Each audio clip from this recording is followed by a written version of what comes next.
Welcome है tech expert और मैं हूं आपका ट्यूटर मोहम्मद उज़ैर।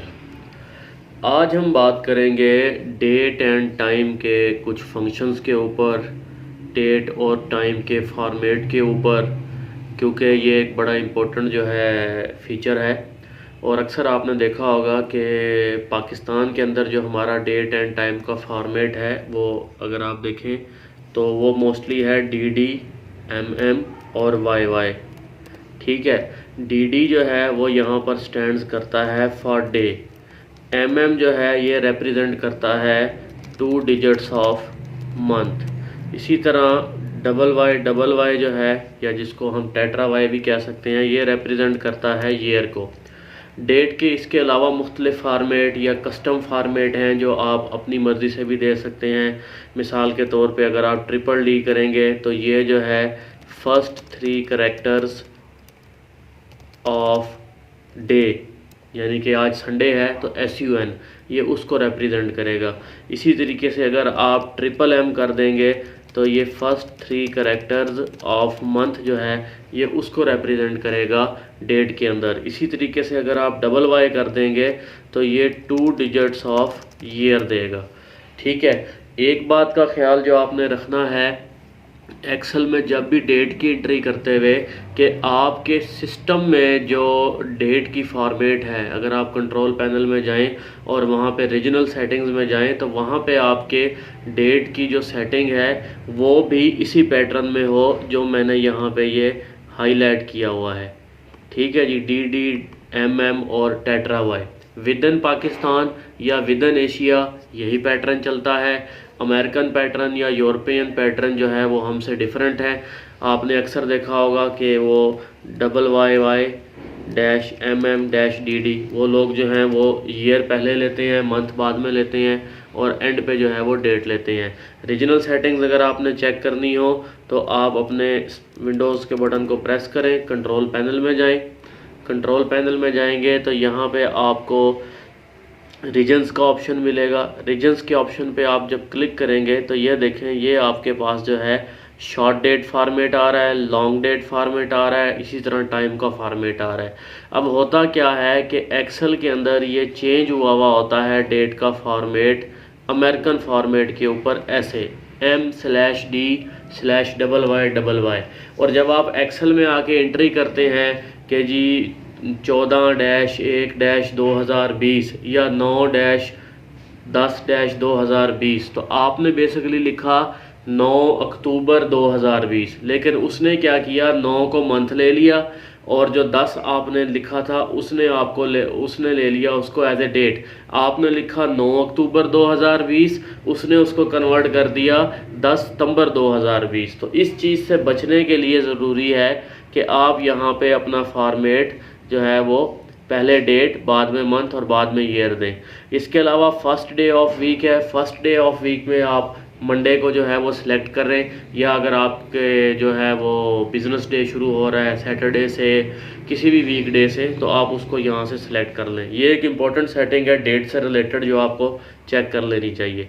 इसके अलावा अब हम चलते हैं डेट की एंट्री की तरफ। डेट की एंट्री के कई तरीकाकार हैं। मिसाल के तौर पे मैं आज की डेट दे देता हूँ, तो मैं ये फॉर्मेट अब डिलीट कर दूँ, यहाँ से 25-10-20 कर देता हूँ। तो बाय डिफ़ॉल्ट या स्टैंडर्ड पैटर्न जो है वो उसने उठा लिया 25-10-2020।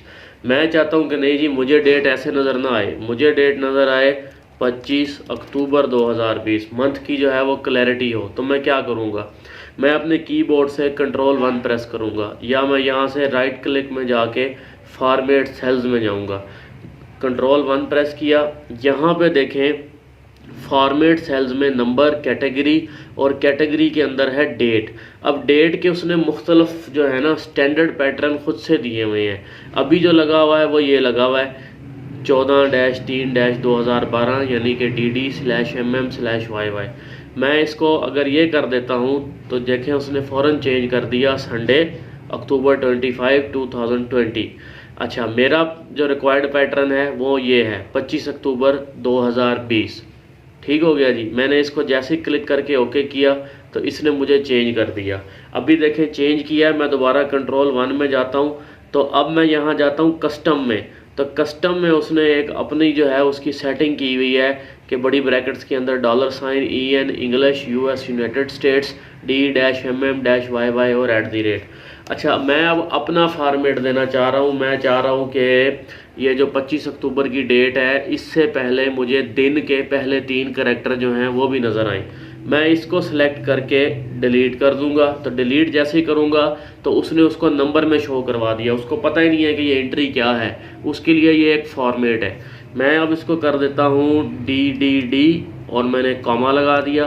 तो ये देखें उसने जो है वो उसको संडे को अपीयर कर दिया। आज संडे है 25 अक्टूबर। उसके बाद मैं कहता हूँ कि अब जो है मुझे डेट चाहिए और डैश मुझे मंथ के 3 लेटर चाहिए। अगर मैं चौथा M डालूंगा तो ये पूरा मंथ लिखेगा। ये आपकी रिक्वायरमेंट है कि आपने क्या शो करवाना है। और उसके बाद मैं $Y लूँगा तो मुझे ईयर के जो लास्ट 2 डिजिट्स हैं वो देगा 20। अगर मैं $Y और डाल दूँगा तो ये मुझे पूरा ईयर देगा वहाँ पे कि जी संडे 25 अक्टूबर 2020। ठीक हो गया। इसको मैंने जैसे ही ओके किया तो ये उसने मुझे डिज़ायर्ड पैटर्न दे दिया। अब गौरतलब बात ये है, F2 प्रेस करें तो आप यहाँ पे सिर्फ डेट इंटर कर रहे हैं। आपने मैनुअली नहीं लिखा जाके कि संडे 25 अक्टूबर 2020, नहीं। अगर आप उस तरह लिखेंगे तो आप कोई कैलकुलेशन नहीं करवा सकेंगे।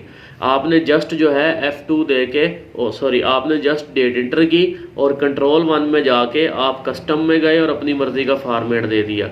अब इसका फ़ायदा क्या है? फ़ायदा ये है कि आप कहते हैं जी इस डेट के अंदर 3 दिन ऐड कर दो +3। तो जैसे ही आपने इंटर किया उसने आपको अगली डेट दे दी जी वेडनेसडे 28 अक्टूबर 2020। लेकिन अगर आप ये मैनुअल लिखते संडे 25 अक्टूबर 2020 तो अब ये डेट नहीं है, ये वाज़ेह फ़र्क है। यहाँ आके देखें, मैंने यहाँ पे आपको डेट नज़र आ रही है, F2 प्रेस करें तो डेट नज़र आ रही है, यहाँ पे आपको डेट नज़र नहीं आ रही। ये अब टेक्स्ट है उसके लिए। इसमें अगर आप कोई फंक्शन परफॉर्म करवाना चाहें तो वो आपको एरर दे देगा। तो ये एक कह लें ट्रिक है या टिप है डेट के फॉर्मेट के ऊपर। इसी तरह जो है वो टाइम का फॉर्मेट है। टाइम का फॉर्मेट क्या है कि बेसिकली एक्सेल के अंदर टाइम का फॉर्मेट है HH फॉर आवर्स। इसको मैं नीचे लिख लेता हूँ, HH for hour, MM for minute and SS for seconds. ठीक है। तो अब आपने जो भी टाइम इंटर करना है, आप सेकंड्स नहीं लेना चाहते तो वो ज़रूरी नहीं है कि आप सेकंड्स दें, आप आवर्स और मिनट्स भी दे देंगे। मैं यहाँ पे टाइम इंटर करता हूँ 16:40। ठीक है। तो अब ये यहाँ पे मुझे शो करवा रहा है ऊपर बार में, फार्मूला बार में, कि 4:40 PM, जबकि यहाँ डिस्प्ले कर रहा है 16:40। क्यों? क्योंकि ये 24 आवर का जो है फॉर्मेट अप्लाई हुआ है।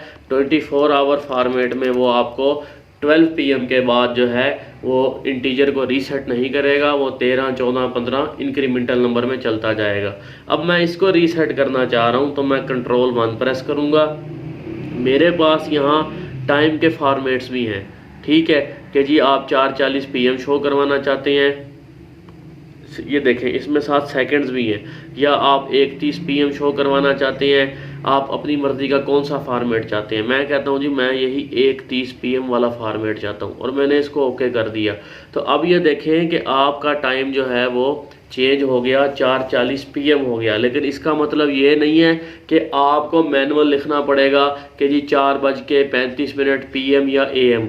आप अगर 24 आवर्स में भी एंट्री कर देंगे तो आपने फॉर्मेट सेट कर दिया है, वो खुद उठा लेगा। मिसाल के तौर पे मैं इसको कह देता हूँ 5:50, तो वो उसने खुद से जो है उसको AM कर दिया है।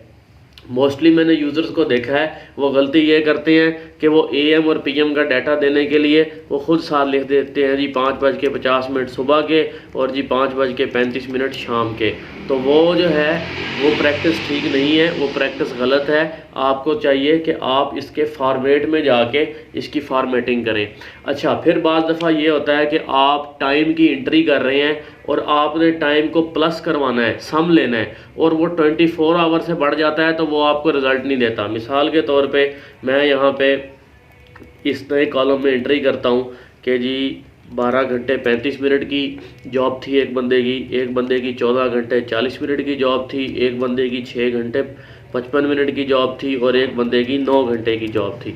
अब ये टोटल वर्क आवर्स हैं। अब मैं इसका सम लेना चाहता हूँ तो मैं इक्वल सम और मैं इस पर क्लिक कर दूंगा, रेंज दे दूंगा G11 से G14 तक। तो उसने जो मुझे जवाब दिया है वो दिया है 19 घंटे 10 मिनट। क्यों दिया है? वो गलत जवाब दिया है। क्यों दिया है? क्योंकि 24 आवर्स से ऊपर चले गए हैं, उसके फॉर्मेट में 24 आवर्स का फॉर्मेट सेट है। तो अब उसको समझ नहीं आ रही कि मैं क्या करूं। अक्सर लड़के या अक्सर जो एक्सेल में काम करने वाले यूज़र्स हैं वो यहाँ कंफ्यूज हो जाते हैं। तो आपने Ctrl+1 प्रेस करना है। Ctrl+1 प्रेस करने के बाद आपके पास एक मेथड ये है कि आप यहाँ कस्टम फॉर्मेट में आएँ, डबल ब्रैकेट बड़ी ब्रैकेट शुरू करें, 2 दफ़ा H लिखें, बड़ी ब्रैकेट को बंद कर दें, कॉलन MM कर दें। ठीक है, तो ये एक इसका मेथड है। आपने अब इसको ओके किया तो उसने आपको बता दिया कि जी टोटल 43 घंटे और 10 मिनट के जो वर्क आवर्स हैं। दूसरा मेथड इसका क्या है? Ctrl+1 प्रेस करें, टाइम में आए और ये आपके पास मेथड है 37 30 55। ये भी उसी तरह का रिपीटेड मेथड है जो मैंने पहले की है। इसको ओके कर दें तो तब भी वो आपको दे देगा। अब वो बेसिकली सेकंड्स को भी कैलकुलेट करवा रहा है। तो ये कोई प्रोसेस शीट्स हैं, कोई सिस्टम की ऑटोमेटेड जो है कैलकुलेशन है, आपने कहीं से जो है टाइम को उठा के कॉपी पेस्ट करवाया है और आप सेकंड्स तक कैलकुलेशन चाह रहे हैं, तो फिर ये आपके लिए फॉर्मेट जो है वो बहुत ज़्यादा बेहतर है। उसके अलावा डेट के कुछ फंक्शंस हैं। मिसाल के तौर पे आपके पास जो है ये डेट है 25 नवंबर 2019। आप अब इसमें से सिर्फ ईयर को एक्सट्रैक्ट करना चाह रहे हैं। मैं चाहता हूं कि मेरे पास जो है वो एक कॉलम में ईयर हो, एक कॉलम में मंथ हो और एक कॉलम में दिन हो। तो वो कैसे होगा? इसके लिए ईयर के लिए आप यूज़ करेंगे =, ईयर। ईयर क्या करता है? आपकी डेट में से आपका जो है वो ईयर को एक्सट्रैक्ट करके ले आता है, लेकिन शर्त ये है कि जो डेट इंटर हुई है वो प्रॉपर डेट हो, वो टेक्स्ट ना हो। टेक्स्ट कैसे ना हो? जैसा कि मैंने ये आपको ऊपर दिखाई कि ये टेक्स्ट इंटर्ड है, ये डेट नहीं है। तो अब हमने ईयर एक्सट्रैक्ट करना है तो हम ईयर पे क्लिक करेंगे और ये 25 नवंबर 2019 का सेल रेफरेंस दे देंगे और ये हमने ईयर का फंक्शन अप्लाई किया, उसने हमें ईयर एक्सट्रैक्ट करके दे दिया कि जी आपकी दी हुई डेट का ईयर 2019 है। इसी तरीके से मैं मंथ पे करूँगा तो =, मंथ और मैं उसको वही रेफरेंस दे दूँगा C19 और मैंने इंटर किया तो उसने मुझे मंथ एक्सट्रैक्ट करके दे दिया कि जी आपकी बताई हुई जो डेट है, जो गिवन डेट है उसका मंथ है 11। उसके बाद मैं लिखूँगा =, डे। तो डे क्या करेगा? ये मुझे गिवन डेट के अंदर से डे रिट्रीव कर देगा, डे को एक्सट्रैक्ट कर देगा। और मैंने इसको इंटर किया और मैंने ब्रैकेट बंद कर दी। तो अब ये देखें, मैं यहाँ अगर चेंज भी करता हूँ कि 22 नवंबर 2019 तो ये चेंज हो रहा है। मैं इसको मज़ीद चेंज कर देता हूँ कि जी 3 मार्च 2018। तो ये देखें तीनों एंट्रियाँ चेंज हो गई हैं, ईयर भी, मंथ भी, डेट भी। अगला फंक्शन ये है कि आपके पास कोई डाटा आया है और आपके पास जो है ना वो डेट अलग अलग आपको इंटर मिली हुई है। ईयर अलग कॉलम में है, मंथ अलग कॉलम में है, डे अलग कॉलम में है। आपने इसको कंबाइन करना है। डेट को कंबाइन करने के लिए कॉन्कैटिनेट का फंक्शन यूज़ नहीं होता, ये बात आप जहन में रखिएगा।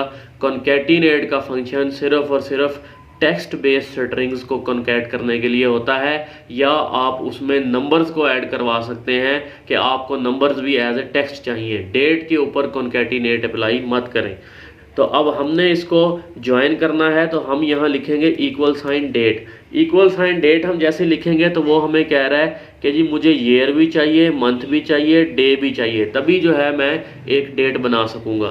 तो मैं उसको कहता हूँ जी ये ईयर है, कॉमा ये मंथ है, कॉमा और ये जो है वो डेट है या डे है। ठीक है, अब मैंने अपनी ब्रैकेट बंद कर दी तो ये देखें उसने मुझे डेट दे दी 3/3/2018।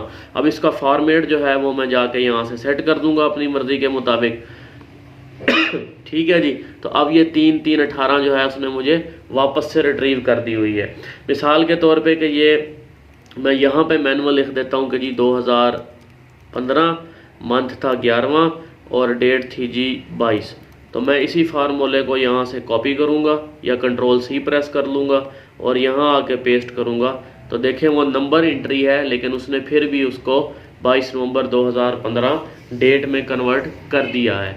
ठीक है, इसके अलावा ये है कि हमारे पास फंक्शन है कि अब आपके पास ये 22 नवंबर 2015 है, आप कहते हैं यार ये डेट के अंदर ना 3 महीने ऐड करवाओ। अब आप 3 महीने कैसे ऐड करेंगे? आप गिनेंगे जी 180 दिन ऐड करने हैं, या आप कहेंगे जी उसको कि मैंने जो है 3 मंथ ऐड करने हैं, मतलब जहन में आपके क्या आएगा?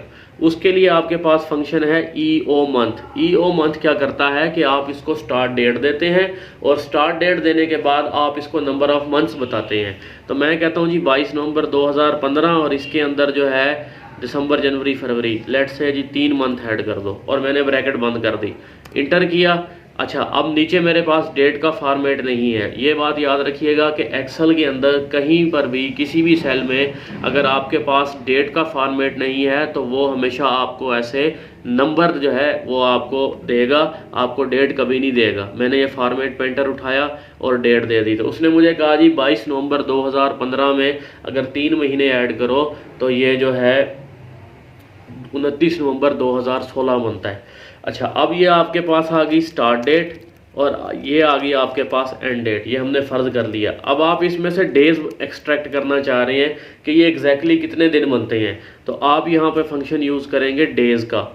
डेज़ का फंक्शन क्या करता है, इसको पहले एंड डेट चाहिए और बाद में स्टार्ट डेट चाहिए, तो ये एंड डेट में से स्टार्ट डेट को माइनस करवा के आपको जो है डेज़ बता देगा कि इस पूरे पीरियड में डेज़ कितने हैं। तो मैंने इसको एंड डेट दी 29 फरवरी 2016, कॉमा स्टार्ट डेट दी मैंने इसको 22 नवंबर 2015 और मैंने इसकी ब्रैकेट बंद कर दी।